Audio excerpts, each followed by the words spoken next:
High school के प्रिय छात्र छात्राओं, मैं आपके लिए वीडियो भेज रहा हूँ मैं। और ये हिंदी से है, विषय हिंदी कक्षा 10 यूपी बोर्ड वाले बच्चों के लिए।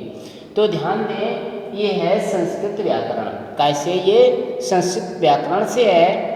तो इसमें दिया गया है संधि। संधि के बारे में आप समझो, संधि किसे कहते हैं। तो संधि क्या होता है? जब दो शब्द अत्यंत समीप होते हैं तो प्रथम शब्द, यानी जो शब्द समीप है तो उसका प्रथम शब्द, तो प्रथम शब्द का अंतिम अक्षर, प्रथम शब्द का अंतिम अक्षर और द्वितीय शब्द का प्रथम अक्षर मिलकर एक नया रूप धारण कर लेते हैं। मिलकर क्या बना लेते हैं? एक नया रूप धारण कर लेते हैं। इस क्रिया को संधि करना कहते हैं। इस क्रिया को क्या कहते हैं? संधि करना कहते हैं। संधि किए हुए पद को पुनः उनके मूल रूप में लिखने की क्रिया को संधि करना कहते हैं। माने संधि किए हुए पद, जो संधि कर लिया है वो पद को पुनः उनके मूल रूप में लिखने, माने मूल रूप में लिख लिया जाए पुनः, तो कह रहे हैं तो इस क्रिया को संधि करना कहते हैं। ध्यान रहे या ज्ञातव्य हो तो कह रहे हैं प्रथम और द्वितीय शब्दों, प्रथम और द्वितीय शब्दों के अन्वर्ण यथावत रहते हैं। जो अन्वर्ण है वो क्या रहते हैं? यथावत रहते हैं। वर्ण या अक्षर स्वर व्यंजन या विसर्ग होते हैं। क्या है? वर्ण या अक्षर, वर्ण या अक्षर, स्वर व्यंजन या विसर्ग होते हैं।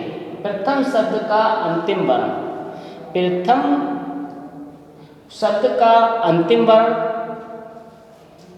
इन तीनों स्वर व्यंजन या विसर्ग में जो भी होगा उसी के अनुसार स्वर संधि, उसी के अनुसार संधियाँ बनती हैं। जो भी होगा, जैसे स्वर है उसमें, या व्यंजन है या विसर्ग है, में जो भी होगा उसी के अनुसार क्या बनती हैं? संधि बनती है। अनुसार स्वर संधि नाम दे दिया जाता है, स्वर संधि, व्यंजन संधि या विसर्ग संधि होती है।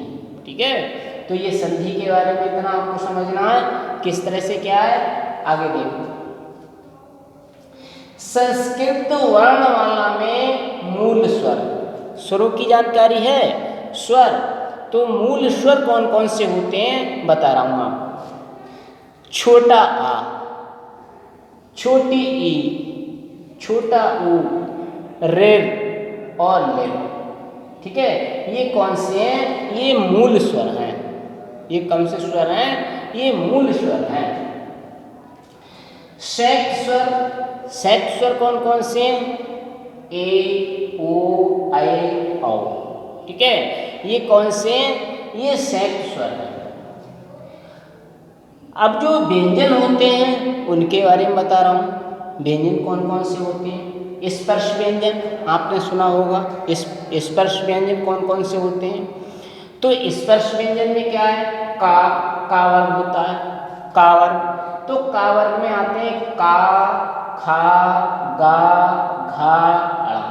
जो व्यंजन होते हैं उनमें स्वर मिले हुए होते हैं। जो व्यंजन है उनमें क्या होता है? उनमें स्वर मिले हुए होते हैं, और जो स्वर होते हैं वो स्वतंत्र होते हैं, उसमें व्यंजन मिले हुए नहीं होते हैं। जो व्यंजन वर्ग है तो उसमें स्वर मिले हुए होते हैं। जैसे का, देखो का में आ रहा है, आ की आवाज आ रही छोटी आ की, का। खा में आ रही आवाज, गा में छोटा है लगा हुआ, गा, घा, अड़ा। इन सब में क्या है? आ, यानी कि स्वर मिला हुआ है। तो ऐसे इसमें चावर्ग में कौन कौन से आते हैं? जो व्यंजन की बात कर रहा हूँ, व्यंजन कौन कौन से हैं? चावर्ग में चा, छा, जा, झा, या। ऐसी टावर्ग है। टावर्ग में क्या है?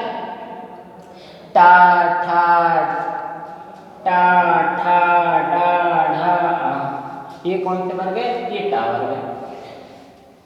अब ऐसे इसमें क्या है? ता वर्ग रह गया। ता वर्ग में ता, था, दा, धा, ना, ये सब क्या है? कौन से वर्ण है? स्पष्ट व्यंजन है। पा वर्ग में पा, फा, पा, फा, बा, भा, मा, यानी कि ये कौन से हैं? ये पा वर्ग में। ऐसे ऊष्म व्यंजन होते हैं।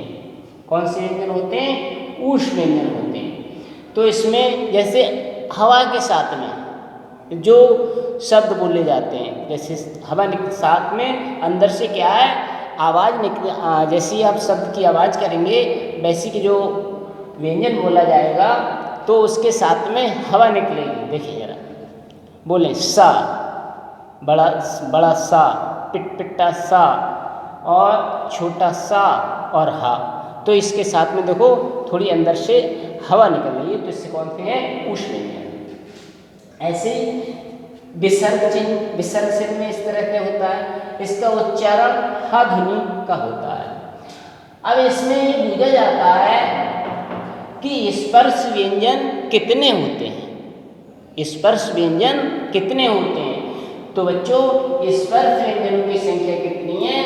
25 स्पर्श व्यंजन होते हैं।